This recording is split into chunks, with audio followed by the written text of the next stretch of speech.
The iPhone 15 Pro Max is the first new iPhone I have picked up in a long time that made me say wow. And that's thanks to a new titanium design that makes this big 6.7-inch flagship wonderfully light.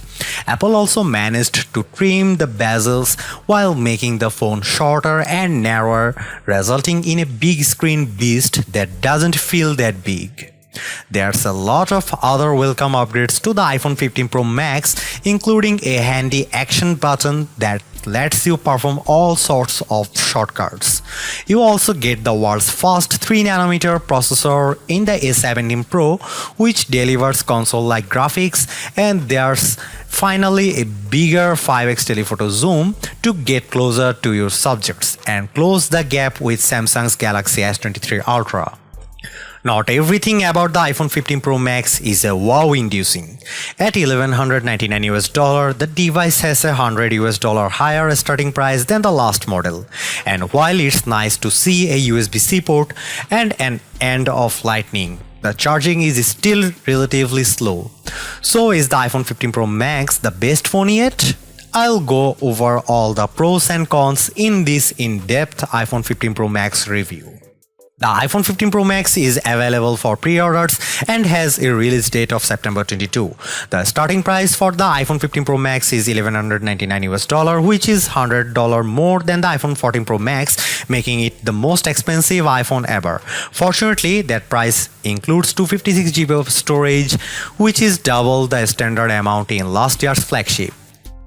The iPhone 15 Pro Max ditches the stainless steel sides of past Pros for a titanium design, and it's a big deal. Why? Because the Space Age Grade 5 titanium Apple uses is stronger yet lighter. Yes, it's the same titanium used on the Mars rover. The natural titanium color has grown on me thanks to its sci-fi vibe. The blue titanium is nice as well. You also can pick up the phone in silver titanium and black titanium. The iPhone 15 Pro Max weighs 7.8 ounces compared to 8.5 ounces for the iPhone 14 Pro Max. I really notice the difference when I have the phone in my hand and in my pocket. The new Pro Max is also more compact, measuring 6.29 by 3.02 by 0.32 inches versus 6.33 by 3.05 by 0.31 inches for its predecessor. So while the new iPhone is a tad thicker, it's easier to use with one hand. It's the first big screen iPhone that doesn't feel like one. The iPhone 15 Pro Max feels better too because of its contoured design.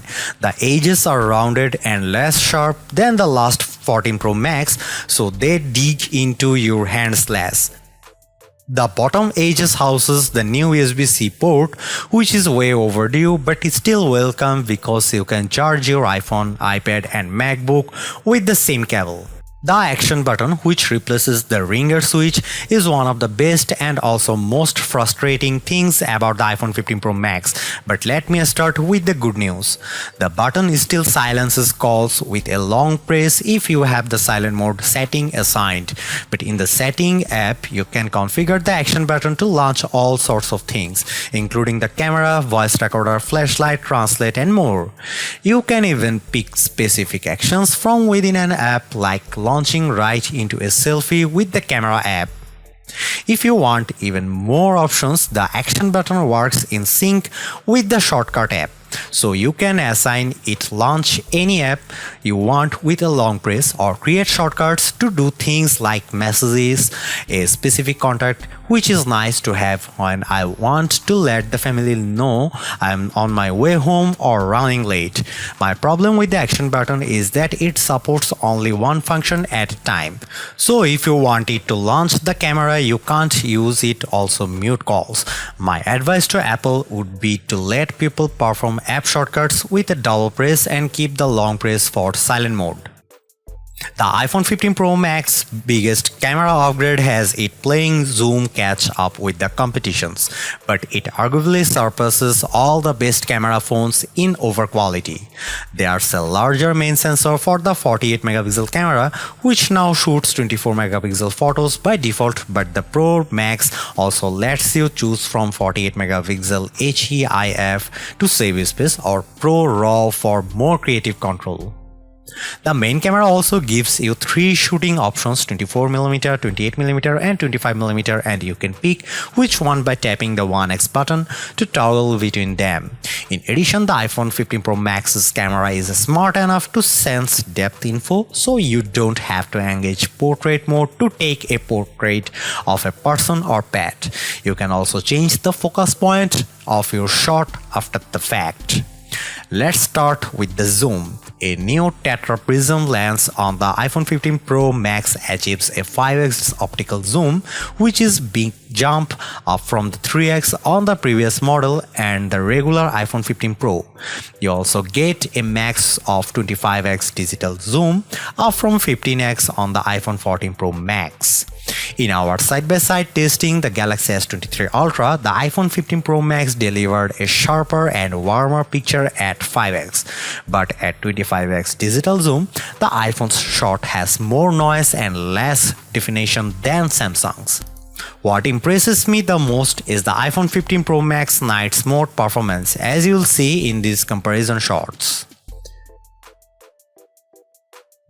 Last but not least, the iPhone 15 Pro Max's ultra-wide camera gets a modest upgrade with a new anti-reflective coating.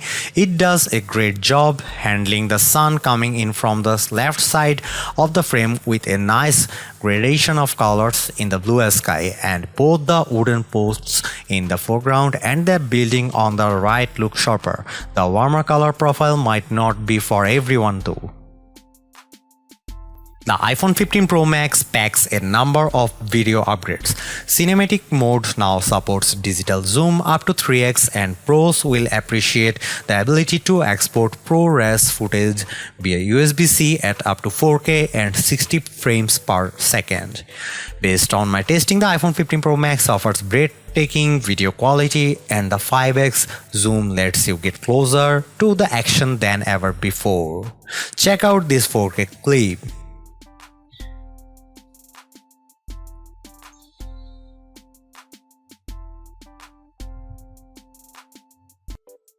The iPhone 15 Pro Max actually isn't just an iterative upgrade for a change.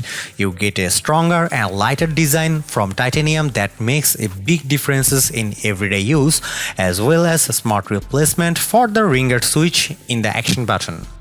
Based on my camera testing, the iPhone 15 Pro Max arguably offers the best photo quality around, especially in low light, and the bigger 5x zoom is a great upgrade I have been waiting for, even if the digital zoom could be a bit sharper. Add in the powerful A17 Pro chip for next-gen gaming, USB-C port and super long battery life, and you have the best iPhone money can buy. Yes, the iPhone 15 Pro is good, but I'd rather have the longer endurance, bigger screen and smaller zoom.